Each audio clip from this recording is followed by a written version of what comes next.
Welcome to the Sales Hunter podcast. My name's Mark Hunter, the Sales Hunter. And hey, it's a new year, 2026. And I don't know if you noticed, but prospecting has changed. Did you get the memo?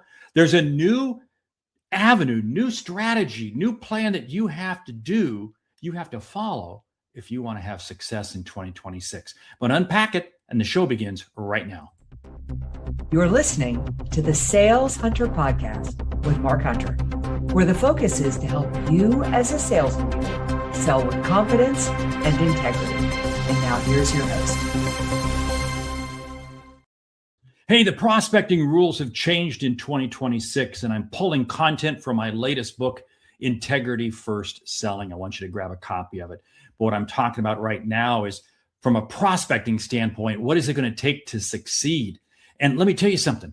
It comes down to the first thing you got to do is it's less, not more. Now, less, not more. What do I mean by that? It's fewer prospects, fewer leads.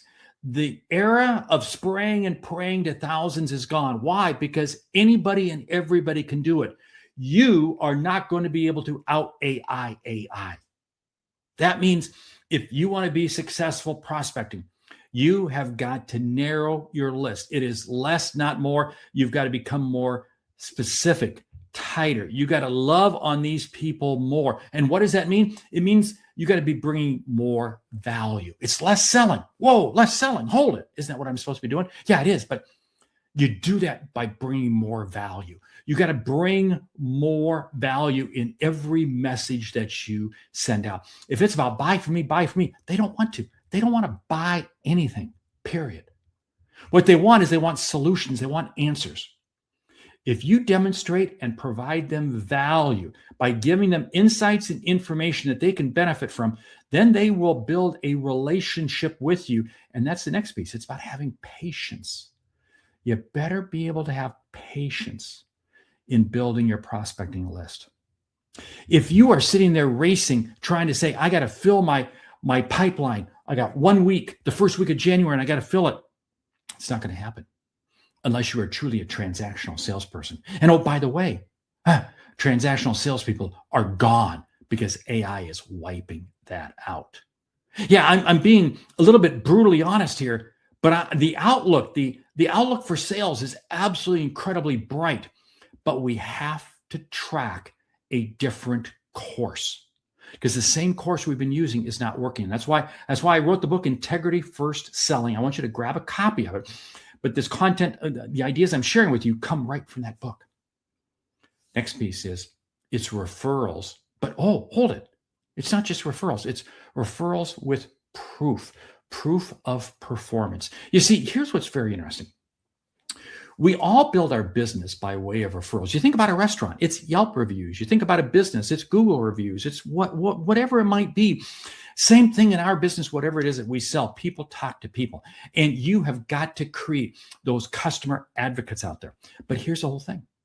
They may refer you, but the person they refer, they're not going to tell you. Your name's just going to come up. Your business is just going to come up.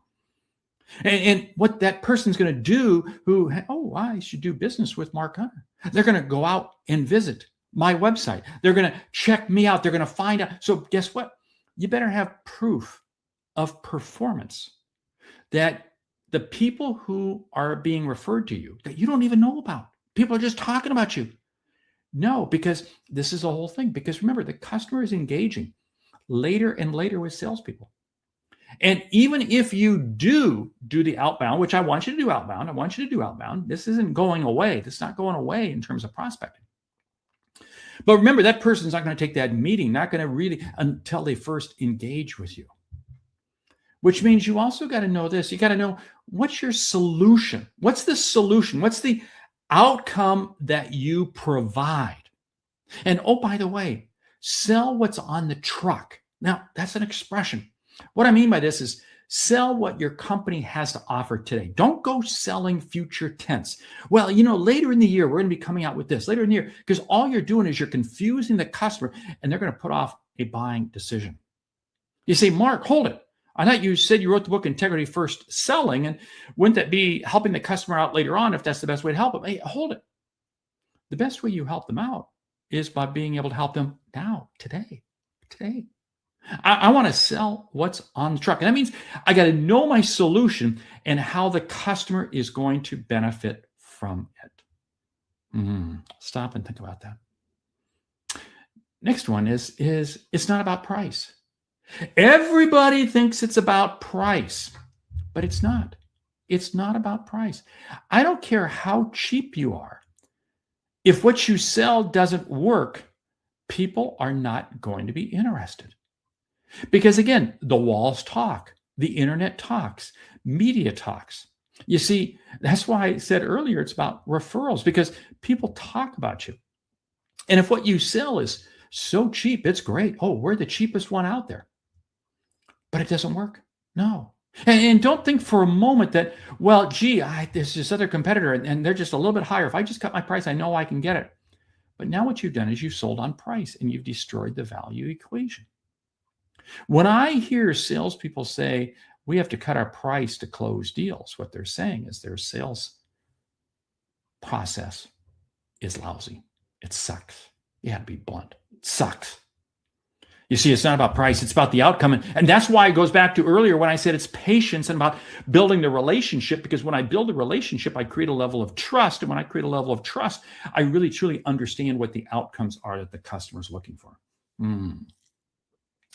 Next on the list is find the decision maker / economic buyer.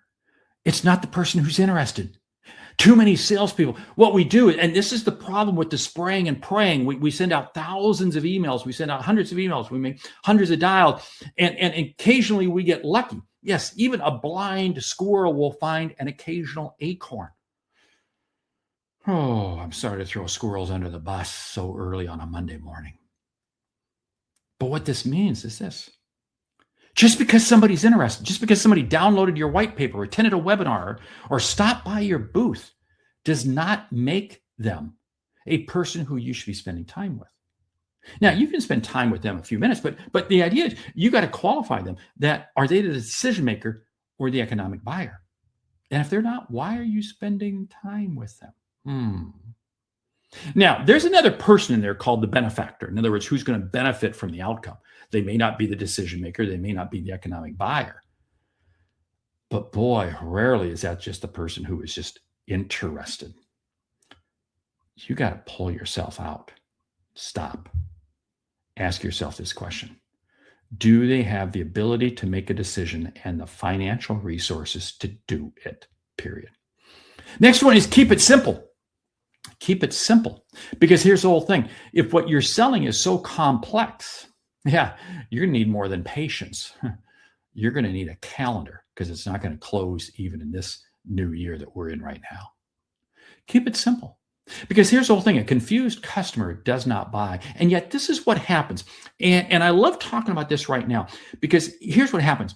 We can get so caught up in our solution, so caught up in all the ways that we can do things, that what happens is we lose sight of keeping it simple and easy for the customer to understand. The customer is never going to know more about us than we know about us. Don't confuse them. Yeah. Next one, stay in the game. You've got to stay in the game. So many times sales are lost. And this is the challenge with what I've been talking about here, because so many times what I see is salespeople will sit there and say, well, I've reached out to them 2-3 times and they didn't respond, or they didn't pick up, they didn't, whatever. So they must not be interested. No, that doesn't mean a thing. Until you've had a meaningful conversation with either the decision maker or the economic buyer, you do not know if it's not right for you. You've got to stay in the game.